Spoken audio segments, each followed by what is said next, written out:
Hey guys, welcome to another episode of the Top Producers Nation podcast. This, of course, is the podcast that is made to help more real estate agents be top producers in their desired market anywhere in the country.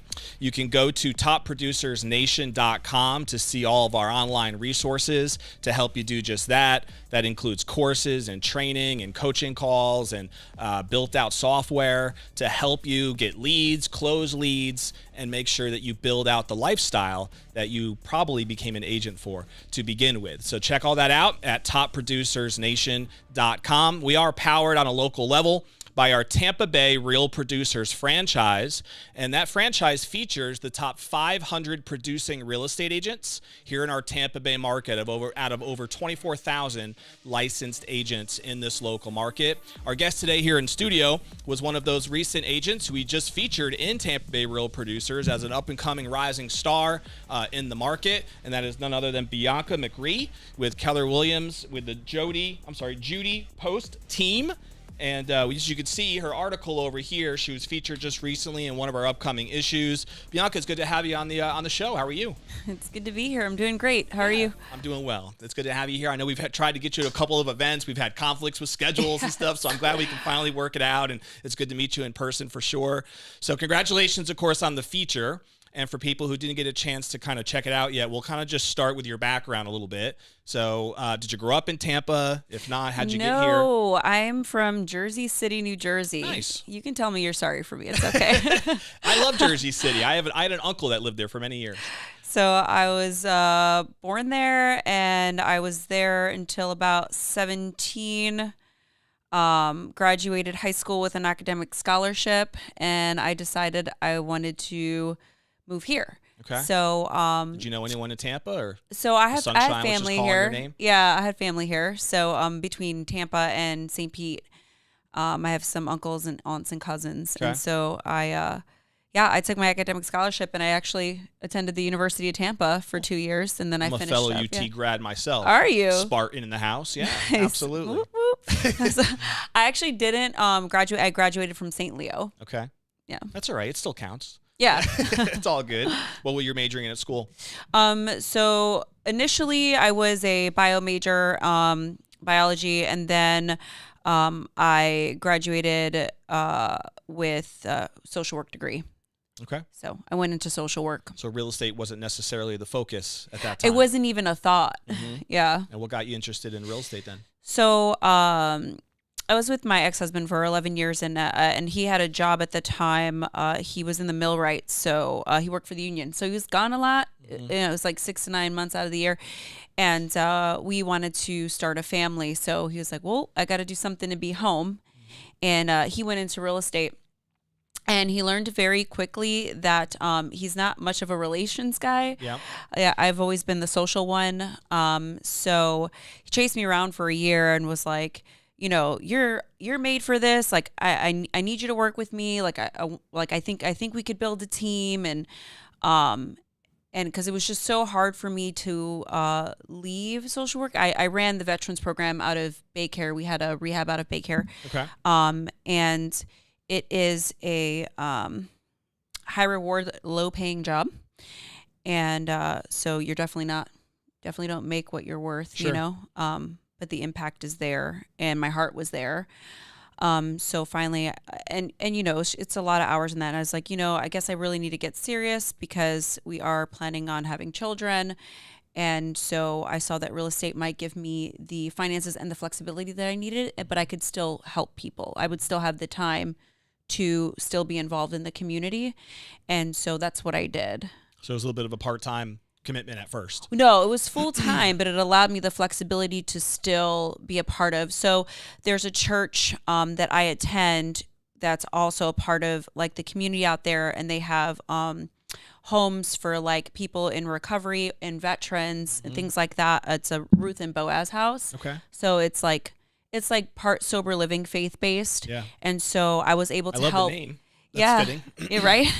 And I was able to help open that, and I was part of the operations, and I was part of the admission. So I became their admissions coordinator for that and helped get that running. Nice. So it gave me the flexibility to still be involved in some way. Are you still involved with that? Yes. Okay. Yeah, we actually do a spotlight, call it a Making a Difference feature in the magazine for different months sometimes. And so we look for good causes that we might be able to show some light on, and that might be one that fits. That would be fits the bill awesome for that. So that's cool. Ruth and Boaz house, it's called? Ruth and Boaz, yeah. And it's out of Church of Christ. Okay. So. And so when you first got started, I think you told me before you got licensed around 2021. And is that correct, in real estate? Yeah, it was either 2020, 2022. I think it was the end of 2020. Yep. Yeah. And every year that you've been in it, you've kind of gradually grown the business, it seems like, year over year. So talk to me about that first year when you got licensed, because a lot of people really struggle when they're new in this game to kind of, especially if they've never necessarily done sales or had to make their, paycheck off of commission before and figure out that whole dynamic. It is scary. I can imagine, yeah. And it sounds like your background was in salary-based type roles. Is that true? Right. Yeah. So I had a guaranteed paycheck and income, right? Totally. And then you go from that to being 1099, and it's like it's a whole new world. Yeah, but for someone like me, because I'm not all there, I guess. It's like it really lights a fire. Sure. It's like now it's time to hustle and grind. Yeah. It's like my back's against the wall, and that's when I do my best. And you talked about like getting paid what you're worth. Right. And ultimately, I think one of the beautiful things about real estate is that there's no cap to your income, right? Right. You can make as much money as you want to make. If you want to make more, you just simply have to work smarter, work harder, figure out better systems. There's no cap. Right. And that's not true in most W-2 or salary-based, type positions. So it's different animal altogether. Right. Not unless there is like incentive, right, or kickbacks or bonus things like that. Yep. I would sometimes assume those are creatively put together. Right. So in that first year though, with real estate, you're not from this area. I know I guess you had lived here a little bit anyway before you got into real estate. Over 17 years now. Okay, you have. So you've been here, had a nice core, I guess, of network. Is that how you got started? Did you just tap into network? So it was 21. It was April of 21. I started studying for the state exam in 2020. Okay. So, and then year after COVID kicked in, right? That was it was after. Yeah, so it was April was when I passed my test. And then I got into it, but I had a handicap because my ex-husband Travis, he was already there. So he was already in the game. Mm-hmm. So he was my mentor. Yep. So it wasn't like I was trying to figure it out blindly or flailing. And then my first brokerage was Coldwell Banker, which is the original one that's been there over 100 years. So and I was under Armstrong there, and he is phenomenal. So him and his wife, they helped me out, and then and then I had Travis, who really he's the one who showed me the ropes. Yeah. So, did you get leads provided for you in those early times? No. Or were you self-generating from day one? It was me, self-generating from day one. Okay. Yep. And so have you found over time that there were any specific strategies that helped you in getting that pipeline moving? So at Keller Williams, we have there's like a crash course. I wouldn't say crash course, but it's a very intensive training. It's called BOLD. Have you heard of it? I have, yeah. Yeah, it's phenomenal. So, and I'll get a little bit into the backstory. We'll come back to like how I ended up there. But that's when I really started learning about systems and processes and pillars and the MREA way, right? The Millionaire Real Estate Agent Great model. book. Yes. So that one, and then the playbook. It's like the Constitution for real estate. Right. Yes. It is the handbook. And so that was when I started to become more refined, and then when my business started to double. So after my first year, it was Travis and I, we had our own team, and after our first year together, we did 10 million together. Nice. Yeah. And so And that was with KW. No, that was wasn't? Coldwell. Okay. We were with Coldwell, and then we went from there to Blake Real Estate in Clearwater. They're out of Clearwater. So we were doing business between there and like Pinellas, Rick, Pasco. right? Rick Blake, We featured Rick before a couple years ago. Yeah. He's cool, and I really love his wife too. I've worked with her a bunch. She's got Movement Mortgage. Yep. Yeah, so she's pretty good loan officer as well. So where were we? I got mom brain. You were talking about I think the transition from Blake Colwell to Blake, and then I guess eventually to KW. Yeah, so we were with Blake, and then together we were doing 10 million. So we were doing a pretty high volume. I was pregnant at this time. It was getting to be very heavy, because like, it was like, okay, like my time off was gonna come up, baby was coming. It was becoming increasingly harder for me. And we were starting to break into this neighborhood called Gulf Harbors. It's like the only neighborhood in the Newport Richey area that's like waterfront. You have like beautiful deep water access, right? And we were breaking into this neighborhood, and Travis is like, it would be a dream to just be on the Queen of Gulf Harbors team. That's Judy Popst. And I really wanted to do a lot more, but that's what we were doing. We started farming the neighborhood. Mm-hmm. That's where we were putting all of our marketing dollars. And Judy caught wind of this. So now Nicole, she was pretty dominant in that area. Well, she dominates. She holds over 20% of the share. Yep. Yeah. So and our team has grown exponentially since I've been on. I've been on there 2 years now. Okay. Almost. October will be my second year. So long story long is Nicole was the office manager for Blake, and she left. And we were close to her, but I didn't know where she went. I didn't, it wasn't talked about what brokerage she went to. And then one day I contacted her about a listing, and she sounded so happy. And I'm like, well, what is different? What are you doing? She's like, I'm on the Judy Popes team now. So she's the operations manager for the Judy Popes team. Okay. So we already kind of like had an in there. Yeah. And then we started marketing the neighborhood, and we have this thing called R&D, rip off and duplicate, right? So that's smart. Right. Most successful people just model other people. All right. So it turns out that Judy and Nicole were starting to rip off our stuff, right? Our newsletters. They were hitting you right back with the old R&D. Right. So we created this newsletter that they have that is the newsletter we created. It's really neat, actually. Mm-hmm. And so they're like, oh, that's a great idea. So they started creating newsletters, started creating these postcards and things like that. And so one day I had this idea. I was like, I want to start making gifts for my clients. And I was like, I'm going to make wine for them. And there was this shop called Grape Expectations. Mm-hmm. And so I go over there to make my wine. I knock, and the manager's not there. And there's a number on the door, and I call it. And I'm like, hey, I was supposed to make some wine, and this is Bianca McRee.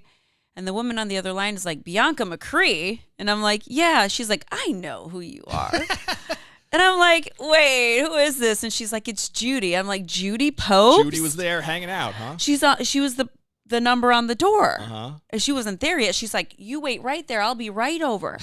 She comes over, she drives over, and she lets me in. And she's like, I got to be honest with you. I really don't know how to make wine, but I wanted to meet you. Uh-huh. She's like, that she has a store manager who does that. And And I was like, I can't believe I'm meeting you right now.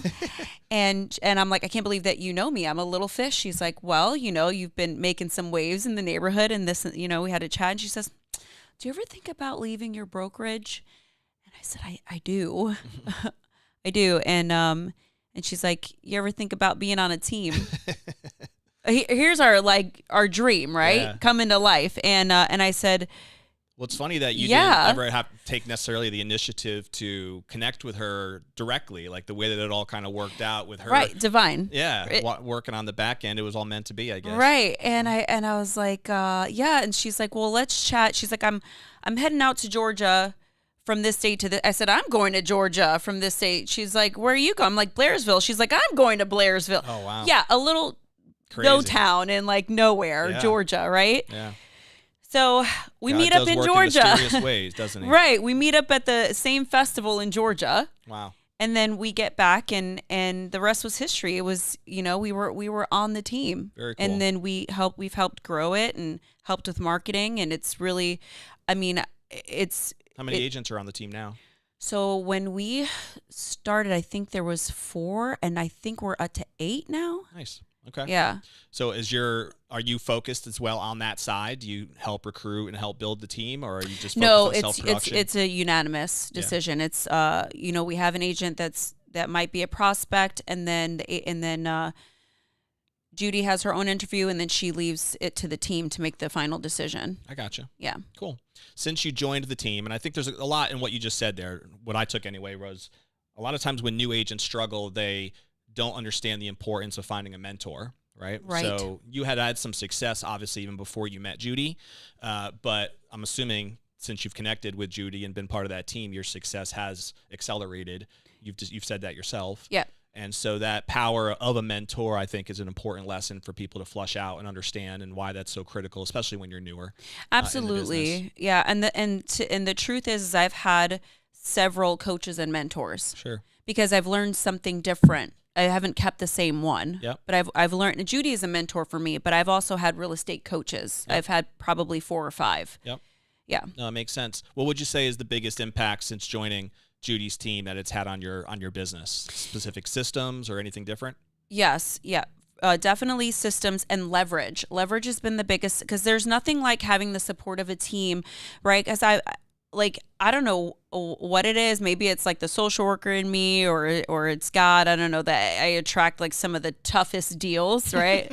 The chicken wire and duct tape specials. Yeah, right. And it's been such a blessing to have duct tape special. Chicken wire and duct tape special. Yeah. I love it. Yeah. So, you're holding it up. Yeah. And well, you mentioned something else earlier that I want to make sure I bring up, and that is, you talked about farming. And you talked about the newsletter idea that you had brought to the community at that time. One of the things that we preach a lot about with our principles, we have what we call the 4 principles of top producers. We try to teach more agents how to follow those principles. And the first thing is about clarifying your unique selling proposition, which could be a farming area. There's a lot of ways to do that, but that's an example of one. Like identifying the neighborhood is one way to go about it, which you did, and then having a specific positioning where you could be viewed as a neighborhood go-to resource, like you positioned yourself to be. Correct. But then having a specific, what we call value-leading offer to create a product or a report or a service or something that is for free at first, just to be able to get people to see that you're willing to add value to that USP, right? To that, say, neighborhood in this case, which is exactly what you did with the newsletters that you created. So and I've seen that pattern be consistent with so many different top producers that we've brought on the show, and the stories are always different, but the way that they build their brand and their business is very, I would say there's a definite trend there and a pattern that I think most agents who aren't yet there should look at and try to emulate. Absolutely. Which you mentioned earlier, the power of modeling, right? So all very good stuff, and I appreciate you sharing that. So you mentioned as well off camera that you have some experience now working with investors. And do you, up until this point, what has been the most number of deals that you've done in a year? I think you said this is going to be your best year, right? 2025? Yes. You think you'll end up somewhere around 30 plus or so this year? I should end around 45. Very cool. Ish. And that would be the highest so far? Yeah, at 32 last year. Okay. 32 Very cool. units, yeah. And so what percentage of those are investor connected? So I think I did I think about 15% of those were off market. So are those your investor network? Is the Yes. off-market deals? Okay. Yep. So it's not the bulk percentage, but it's a decent percentage, say 15%. So your business right now seems like you have an investor side of it where you're serving the investor relationships that you have, but you're also still getting the majority of your business from your traditional Correct. sellers and buyers as far as your traditional retail real estate. Is that fair? Correct. Mm-hmm. Which is interesting because a lot of times people can struggle with having both of those audiences because they're two very different audiences. Very different. All right, to serve. So touch on that a little bit. Like, what do you prefer one or the other? Does it matter to you? No, and for me, it's about growth. It's about growth and opportunity. Yeah. So, and the reason why I really like having my foot in the door with investments and learning about this, and because this is a lot of it is unregulated, right? Because you do have like sub 2 and you do Sure. have wholesaling stuff, which I've gotten into myself. But for me, it's about growth because as an agent, there's no security. You're 1099. Yep. You got to create it. So you sit with investors, you work with investors, you learn to think like them. Sure. And so now I'm on the path to becoming one, right? I currently own 2 properties. I'm looking to find my first flip. I have an investor that's willing to put up the money because, right, the secret is you don't use your own money to do Yep. these things, Yep. right? So so that has really been my end goal in doing this and having my foot in that is because when you sit with millionaires, right? Learn. Yeah. You learn from them. You learn to think like them. You Yep. learn to in that direction. It's also great just to have stability in your business, right? Because Right. as markets ebb and flow, which happens in real estate, some agents have really struggled over the last year or two. Correct. Because this is a different market than 2021, right? As an example, when you have the ability to serve different audiences, you can always pivot your focus if needed at a time to be able to, serve that audience at maybe at a higher level for a single year or two. And that way you can maintain that consistency in your unit count and in your overall sales volume, which an agent who doesn't have that ability might see more of an up and down roller coaster type approach. Right. Yeah, so I think all that makes sense. And I appreciate you saying right. I appreciate that. You can correct me if I'm wrong, Bianca. It's okay. So you mentioned you're learning from these investors now. Mm-hmm. And you own a couple rentals yourself? Did I hear you correctly? So I own 2 properties currently, and Okay. the one that I'm currently in will become a rental next year, Okay. and I'll keep moving. So that's one strategy for me. The other is to flip, and Yep. then collect the money, and then keep going until I can. Right. The investors you've worked with, have they been flippers? Have they been buy and hold like landlord types? All types. A little bit of All both? types. Yeah. Okay. All types. Sub 2s, wholesalers, flippers, buy and holds. It's Yeah. interesting in the wholesaler you've mentioned that because a lot of agents have a negative opinion, right? I'm on both sides of the it. wholesale Yeah. market for sure. I don't like other wholesalers, but I've also wholesaled. Which ultimately, Yeah. I guess just like anything else, you kind of just have to take it person by person and figure out if they actually know what they're doing or not. But Right. it is one of those realms where a lot of newbies get into it and it can kind of like ruin the reputation. Well, because the reality is a lot of wholesalers, they don't tell the truth. Right. Right. There's a lot of misrepresenting. Right. And that's what peeves me. So the times that I have done it, I've been completely forthcoming and honest Yeah. with the client. Like, hey, these are your options. We can list, we can do the soft market, we can if that happens, I'm gonna wholesale it, and this is what you're looking at. Yep. Right. And I don't Lay it all out. you have to. Totally. You have to Let in this them business. know all the options and make a wise decision. You have to CYA. Yeah. You have to. Totally. Yeah. Because if you don't, that's how you ruin your reputation and also You can can get in lose your legal trouble. license, right? Yeah. right. All that stuff. So disclose always. Exactly. Yeah. No, it makes sense. So talk about then the other side when you're working with your traditional home buyer and home seller. Mm-hmm. Do you prefer, again, one way or the other, or does it not really matter that much to you?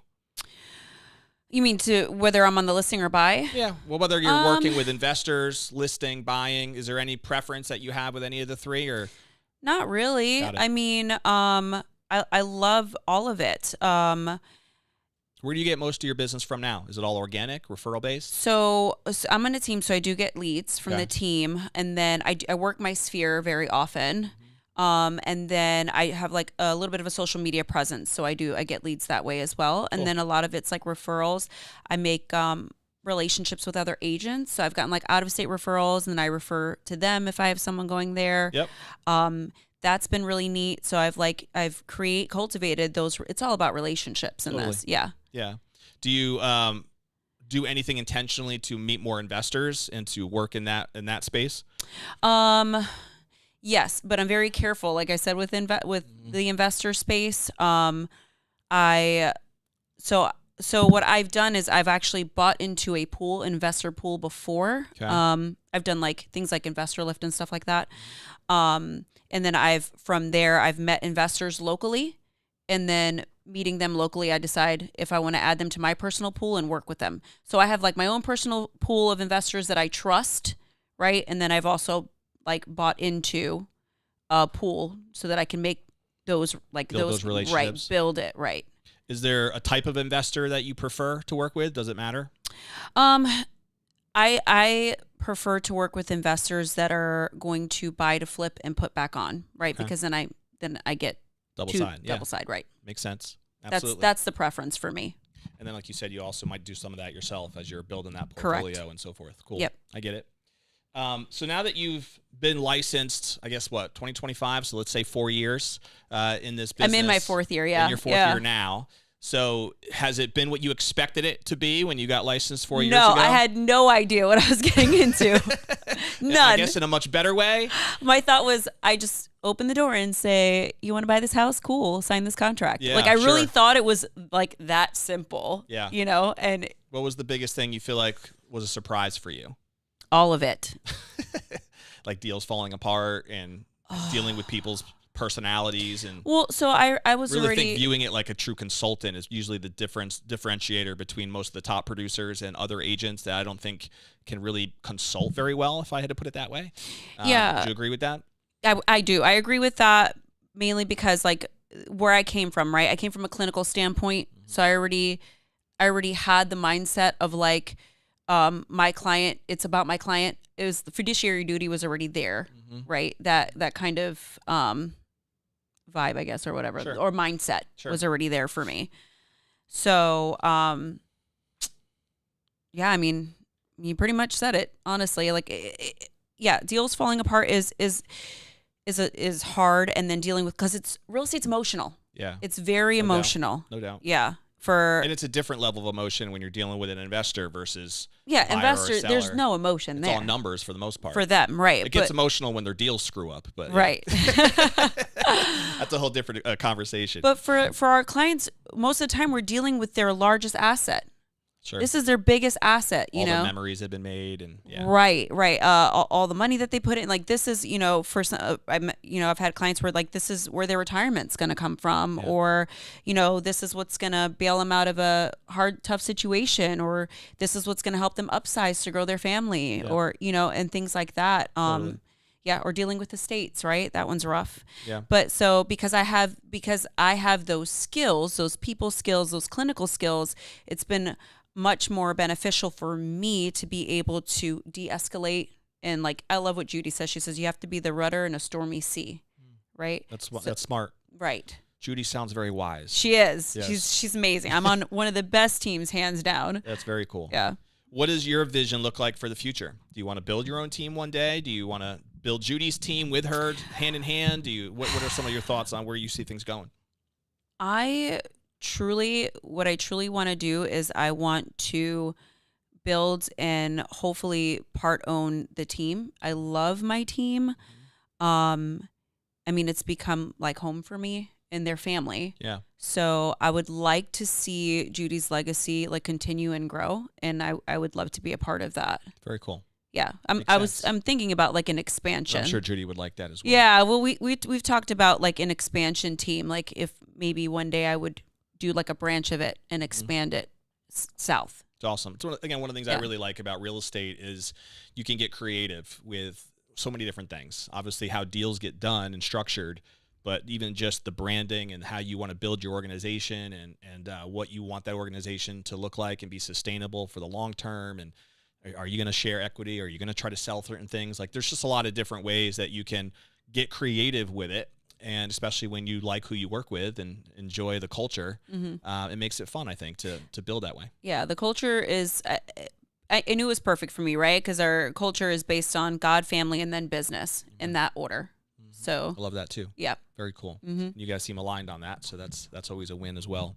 If you had to give a piece of advice to newer agents or really agents of any, length of time in the business about one of the more challenging things or lessons that you feel like you've learned, does anything come to mind that you felt like has been an obstacle that you were able to overcome, or something that you feel like you learned a big lesson about? Yeah. Learned a big lesson in faith through this, because it's faith and having an abundancy mindset. Great. Period. Yeah, that's because when you're in a business where you're working for yourself and you can't control the market, right? You cannot close your mind off. You cannot have a scarcity mindset. You have to keep the faith, and you have to have that abundancy mindset. Nose to the grindstone and keep it open, right? Yeah. Yeah, there's a big difference between someone who has that abundant mindset versus the scarcity mindset. Correct. How it affects everything with your business, how you view your relationships, so many different things. So I couldn't agree with you more. Plus, in real estate, because there's so many people that are licensed, it also, I think, affects your relationships with other agents, because you either view them as the competition and they're like the enemy, or you understand the importance of collaboration and realize there's plenty of business for everybody. Right. It's the latter. Yeah. Yeah. Without a doubt. And that is the mindset that I think, thankfully, a lot of the top producers have, which we've gotten a chance to talk through. And at least in my experience, I feel like that's a pattern I also have seen. But it also does exist where you have so many licensed agents who, most of them are not top producers yet, who don't have that mindset. Right. And that could be a challenging thing. Well, and that will limit your growth. For sure. Yeah. In anything, not just real estate, anything in life. Couldn't agree more, Bianca, for sure. We'll switch gears a little bit for some personal side for people who maybe didn't read your article and know that much about you. We did mention your daughter. I think you said you have a 2-year-old at home, so you got your hands full being a mom there as well. What's that been like for you, just balancing work, business, now that your daughter is growing and I'm sure getting more involved in, you mentioned off camera, not trying to kill herself on a regular basis. So yeah, that's 80% of my time with her. Yeah, I can imagine. Which has got to still be a challenge, is figuring out that balance of time. How anything you can share there that you feel like has been helpful for you? Yeah. My calendar. Sticking to it. Yeah, right. If it's not in the calendar, it doesn't exist. And then being disciplined about creating my own schedule, and so biggest thing with that is self-care. Have to always. So, and I make sure that I carve out time for that every morning. That looks like the gym, some time, with Jesus, and some quiet time, and then some affirmations, right? And then I have in my office, I have boards on the wall where I get to look at my pipeline and what I have pending, active and pending and coming soon, and then my whole pipeline. So like that is, I set the tone and then I stick to my schedule. Otherwise, yeah. No, with a kid and a business, it will, totally. It's hard to manage otherwise. Great stuff there. It's really important to have that calendar that you actually, I agree the same thing. If it's not in my calendar, it just never happens. Right. It's not possible. For me to remember things, forget about it. So it's not going to be the case. And so many people do struggle, though, with that simple, it seems like a simple principle, but a lot of people don't discipline themselves enough to actually manage their calendar day by day or week by week, and then plan, properly through it. Right. And then having some leverage and some support to help with their pipelines and visually looking at their systems the way that you just talked about. So that's one of the reasons why we built out a software called Top Producers Nation for people to try to help them do that on a visual side. And there's a whole bunch of like automations and stuff built in to try to help them as agents get to that level. But it's really critical, whether it's ours or there's other great ones out there, but use something, right? Have something in place that's gonna help them get to that level.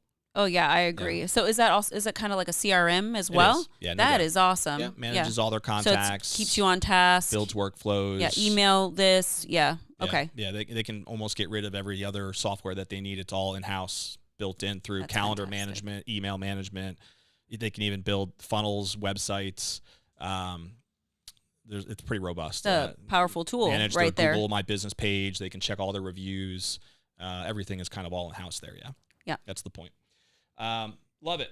So a couple quick things here regarding hobbies and interests and some of your things that you love to do. You mentioned gym. You mentioned, that's what I heard anyway. So it's just your relationship with Christ and emphasizing that. What are some things that kind of are important to you that keep you when you're not always focused on real estate? What do you love to do?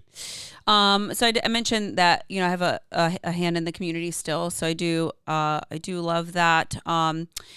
Hazel, she came about through IVF. I had to go that route. It's in my story a little bit about that in the article. So I love that name, Hazel. Hazel. So I've actually done a handful of podcasts based on that, because I struggled with autoimmune disorder, and then I was able to get it into remission by changing my diet and my lifestyle. So like removing like toxic products and then going strict carnivore, right? And then I was able to carry her. And so another thing I do is I've like done the podcast and I put myself out there, and I have women around the world that I support like emotionally that call me, and I support them through their journeys of trying to going through infertility and stuff. Yep. Yeah. Yep. That's awesome. Sure do. Very cool. Yep. Yeah, I love that. Is it your podcast? No, so I do have a podcast. I have to, we got to get it back up. It's called Fertile Beginnings. I think there's about 3 or 4 episodes on that. But then I've also been on Dr. Robert Kiltz. He was my doctor. He's also a celebrity doctor. Been on there. Steak and Butter Gal is. She's she's very big. Okay. If you look her up, I've been on her podcast, and Kevin the Visionary. So I've done. Nice. Yeah.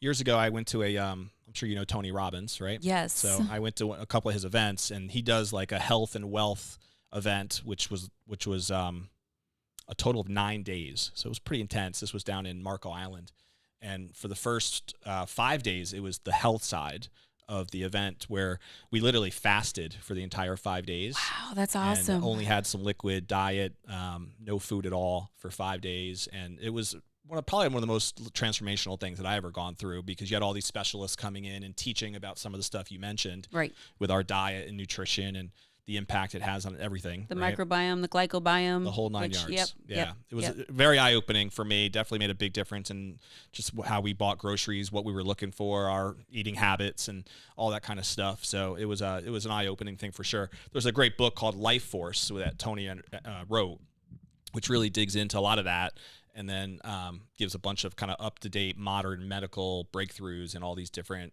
disease-oriented things that we battle with. Yeah, well, because health is wealth. Absolutely. It is. Yeah. Yeah, and that's like number one thing. Because I know top producers myself that like just they really don't take care of themselves. Yeah. Yeah. And that ain't gonna last. No. Given one body here on Earth, you might as well take care of it. Right. Yeah, I agree with you for sure. You said something that triggered a thought about like in England, like if you study the word wealth, I might butcher this, but like the idea behind the root of the word wealth is well health. Like that's really health the concept of wealth. Yes. Right? Yep. So yeah, makes sense for sure. Couple rapid fire things. Sure. Do you have a favorite book, author, seminar that you've ever gone to that you feel like has made an impact on you personally or professionally? Wow. Other than the Bible, that's the best one. That's the best one. It is 66. It is 66 books written by 40 plus authors over 1,500 years. Check it out. That's my Charlie Kirk shout out right there. I love it. I love it. Yeah. God bless him. So I've read 12 Rules for Life. That was pretty good. That's Joe Gibbs, right? No, that's Jordan Peterson. Oh, okay. 12 Rules for Life. Yeah. So it's very good, like mental, right? About the way that you think. Because of course I'm clinically based, right? So I'm all about psychology. Yeah, and growing and healing and evolving, right? Because we all have our stuff. Yeah. And so that's super important. Miracle Morning is a really it's great. He's actually a friend of mine. Is he? Yeah, I know him from I used to sell Cutco knives. And that was his, if you know his story, he used to be a top sales guy with Cutco before he got into that car accident. Right. And so we were actually in the same organization together at that time selling. I was in the East Coast and he was on the West Coast, so I knew him from conferences and stuff. But yeah, his story is very powerful. And then The Happiness Advantage. It's another great one. That one really changed me. Yeah. Yes. Who's the author of that? I forget now. Remember? I've read it, but I don't remember who the author is now. I think about it. Rob will find it. He'll throw it up there. Yeah. Throw it up there. But those are good resources for sure. Do you read a lot? Yes, I read every day. Nice. Yes. Part of the routine, right? And right now I'm reading Tony Robbins, actually. Really? Have you ever attended any of his events? No, I haven't. You would love it. It's Awaken the Giant Within is what I'm reading. Unleash the Power. That's Unleash the Power Within. That's the one I'm reading. Calls it. Yep. That's like his introductory event as well. Sean, yeah. Yeah. Yep. That's right.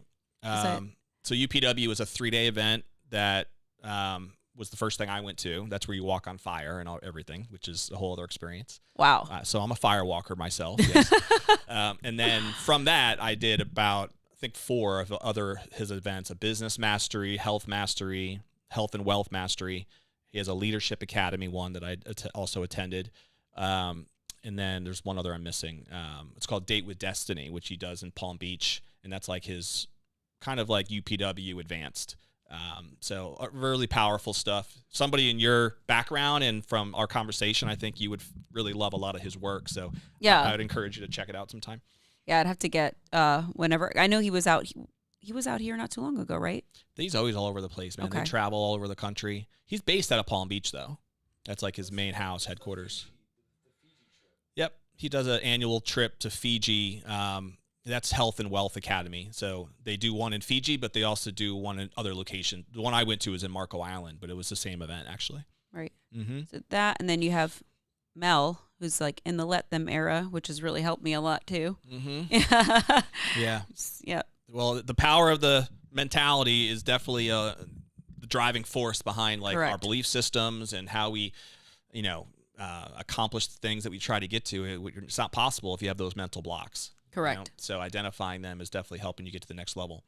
Do you have a favorite TV show or movie? Parks and Rec. Oh, really? You're a comedy gal? Yeah. That is funny, actually. I've checked out some episodes. Oh, yeah. That's probably my favorite next to The Office. You are definitely a comedy gal, huh? Yes. Yeah, for sure. Movie, that's a tough one. Right. Yeah. That's all good. I think you gave people a taste of your style. Yeah. So. All right. So we're going to put a bow, I think, here on the episode. And I appreciate you being here. I always enjoy getting to know our guests a little bit more, and especially the people we've featured in Real Producers. My last question is, what would you identify as the legacy that you hope to leave, say, many years from now when you're sitting on that rocking chair and you can look back on what you think would be most important to you and what you'd want to be most remembered for, personally or professionally? What are some thoughts that come to mind on your legacy? In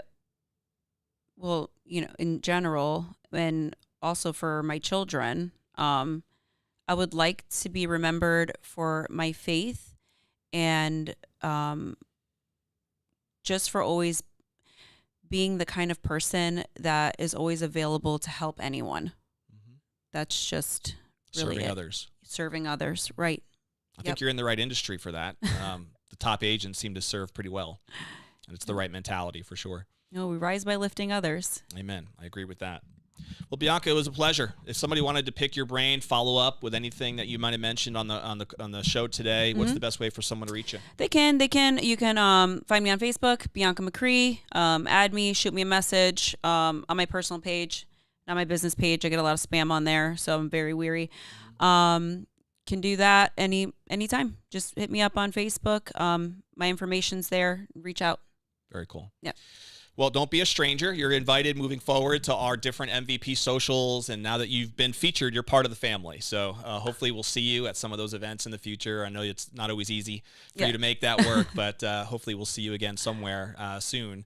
We're going to put a bow on the episode the way we always do with the audience, and that is to simply challenge them to take action on at least one thing that you heard us talk about today on the show. And so I'm a big believer that if you just listen, whether you're watching live through YouTube or whatever platform you're on, if you're listening in on any of your favorite podcast platforms, as a side note, click the little button below that says subscribe. That way you'll be notified every time we drop a new episode, which is weekly. That way you can be notified when these great conversations take place with our guests. But what is one thing that you are taking from these episodes so that way you can better your situation? If you're an agent who wants to be a consistent top producer, maybe it's the power of having some software, some leverage that Bianca talked about, finding a mentor if you're newer especially, and you need to find a great team that can help you bridge that gap between where you are and where you want to be.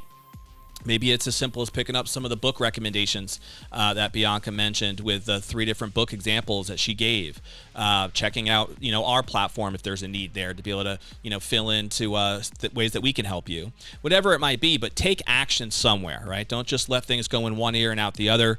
If you keep doing the same things, you're going to keep getting the same results. And we want to make sure that we create different results if that's what you want. In this business. So we will see you, of course. And again, check all that out at topproducersnation.com to learn more about the different community and software and programs we have to help support you. But you can always see us at topproducersnation.com or by simply following these socials for the different podcast episodes. We'll see you on the next episode of the Top Producers Nation podcast. See you later.